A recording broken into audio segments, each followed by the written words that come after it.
آج میں جیل سے نکلنے والی تھی۔ مجھے یہاں قید کی سزا کاٹتے 8 سال ہو گئے تھے۔ 8 سالوں سے یہاں میں بے قصور ہو کر بھی سزا کاٹ رہی تھی۔ شاید اپنے والدین کے ساتھ بدسلوکی اور ان کے ساتھ ظلم کرنے کی سزا ملی تھی۔ میرا نام نمرا ہے، میری عمر 60 سال ہے۔ میرے ابا ایک مولوی تھے اور اماں گھریلو خاتون تھی۔ ہمارے گھر کا ماحول بہت سخت تھا، ہر وقت پردے کی پابندی رہتی۔ ہمیں اتنی اجازت نہ تھی کہ ہم دروازے سے باہر جھانک لیتے۔ میں جب سے بالغ ہوئی تھی ابا نے میری پڑھائی رکوا دی تھی اور اماں سے کہہ کر مجھے قرآن حفظ کروانے لگے تھے، مگر مجھے ان سب میں کوئی دلچسپی نہیں تھی۔ میں حافظہ نہیں بننا چاہتی تھی۔ مجھے تو ابا کی پابندیاں بھی بہت بری لگتی تھی۔ میں تو اس گھر سے اور اس ماحول سے آزادی چاہتی تھی، مگر کیسے ملتی آزادی؟ کوئی راستہ بھی تو نظر آتا، مگر مجھے تو کوئی بھی راستہ نظر نہیں آ رہا تھا سوائے ایک راستے کے، مگر وہ راستہ اختیار کرنا اتنا آسان نہیں تھا۔ اس کے لیے مجھے اپنی جان اور عزت داؤ پر لگانی پڑتی، اور اگر ابا کو میرے خیالات کا معلوم ہو جاتا تو مجھے زندہ گاڑ دیتے۔ ہم اکثر اوقات اپنے بچوں پر بے تحاشا سختی کر دیتے ہیں، یہ سوچ کر کہ ہم ان کی اچھی تربیت کر رہے ہیں، اگر ایک حد سے زیادہ سختی بھی بچے کو باغی کر سکتی ہے، اس کو ہر وہ کام کرنے پر اکساتی ہے جس سے منع کیا جاتا ہے۔ بچے کا دھیان صرف ان باتوں پر چلا جاتا ہے جو اس کے لیے غیر مناسب ہوتی ہیں۔ میں جب بالغ ہوئی تب میں 8ویں کلاس میں تھی۔ 8 کلاس میں پڑھ کر ابا نے مجھے گھر پر بٹھا دیا اور کہا کہ آج کے بعد تم کہیں نہیں جاؤ گی۔ میں ہر وقت روتی رہتی کیونکہ مجھے پڑھنے کا بہت شوق تھا۔ اماں سے منت سماجت کرتی کہ مجھے آگے پڑھنے لکھنے دیتے، مگر اماں کہتی ہیں اگر تمہارے ابا کو علم ہو گیا تو وہ تمہیں جان سے مار دیں گے، اور تمہارے ساتھ ساتھ مجھے بھی، اسی لیے اپنی نہ صحیح میری خاطر ہی پڑھائی کو اپنے دل و دماغ سے نکال دو۔ تمہارا یہ خواب میں مر کر بھی پورا نہیں کر پاؤں گی۔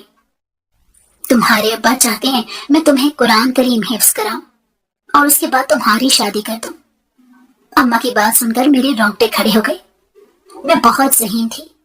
اماں جانتی تھی کہ میں 1 سال کے اندر اندر قرآن حفظ کر لوں گی، مگر اس کے بعد یہ لوگ مجھے بیاہ کر کسی اور جگہ پر بھیج دیں گے۔ مجھے یہ سب منظور نہیں تھا۔ اب میں دن رات کوئی نہ کوئی نئی ترکیب بناتی رہتی اس گھر سے دور چلے جانے کے لیے۔ میں کچھ بھی کرنے کے لیے تیار تھی، مگر شادی اس کا حل نہیں تھا۔ میں گھر چھوڑنا چاہتی تھی مگر اپنے شوق کے لیے، نہ کہ شادی کر کے دوسرے گھر جا کر بندھنے کے لیے۔ یہاں پر ابا کی مرضی مجھ پر چلتی تھی تو وہاں پر میرے شوہر کی مرضی مجھ پر چلتی۔ میں تو دونوں طرف قید ہی ہو کر رہ جاتی، مگر میں کتنا غلط سوچتی تھی اس بات کا اندازہ مجھے بہت جلد ہو گیا تھا۔ اپنی غلطی کا احساس ہوا تو بہت وقت گزر چکا تھا۔ ہم جس 4 دیواری کو قید سمجھتے ہیں، جس سختی کو زبردستی کا نام دیتے ہیں اور جس روک ٹوک کو مصیبت سمجھتے ہیں، ہمارا سکون ہوتا ہے، مگر یہ سب ہمیں وقت کے ساتھ اور اکثر اوقات وقت کے گزر جانے کے بعد سمجھ آتا ہے۔ زندگی ماں باپ کے ساتھ کتنی خوبصورت ہوتی ہے، یہ جب چلے جاتے ہیں تب اندازہ ہوتا ہے۔ جب ماں باپ اپنے آپ کے ساتھ نہیں رہتے اور آپ لوگوں کے رحم و کرم پر ہوتے ہو، تب اندازہ ہوتا ہے کہ ماں باپ اس دنیا میں چھاؤں کی طرح ہوتے ہیں۔ میری ایک ہی بچپن کی سہیلی تھی جو ہمارے ساتھ گاؤں میں ہی رہتی تھی۔ وہ اکثر اوقات ہمارے گھر آ جاتی کیونکہ ہم 2 بہنیں تھیں، ہمارا کوئی بھائی نہیں تھا۔ وہ ہر دوسرے دن ہمارے گھر چکر لگا لیتی تھی، جس سے میرا دل بہل جاتا اور دن اچھے سے گزر جاتا۔ جس روز اس نے آنا ہوتا تھا اس روز میں ہواؤں میں چلتی، اور جس روز نہ آتی وہ دن بہت برا گزرتا۔ گاؤں میں وہ واحد لڑکی تھی جو شہر جا کر پڑھ رہی تھی۔ ابا کو وہ لڑکی بالکل پسند نہیں تھی، مگر ابا نے کبھی اس کو میرے گھر آنے سے منع بھی نہیں کیا تھا اور نہ کبھی اس کو لے کر کوئی بات کی تھی۔ بس وہ ہمیشہ یہ کہتے کہ اس بچے کے آنے سے مجھے اپنی بچیوں کے ذہنوں کی فکر ہونے لگتی ہے، اس کے علاوہ بچیاں سب کی اچھی ہوتی ہیں، اس بچی میں بھی کوئی عیب نہیں ہے۔ ایک روز میری سہیلی گھر آئی تو میں رو رہی تھی کیونکہ ابا نے مجھے بہت جھڑکا تھا۔ جب میری سہیلی نے مجھ سے پوچھا تو میں نے صاف کہہ دیا کہ ابا کی پابندیوں نے میرا جینا مشکل کر دیا ہے۔ وہ کہنے لگی کہ ایسے کیوں بول دیا؟ تبھی میں نے اس سے کہا کہ ہر وقت مجھے گھر میں بند رکھنا، باہر نہ نکلنے دینا، نہ پڑھائی کرنا۔ تم کتنی اچھی ہو،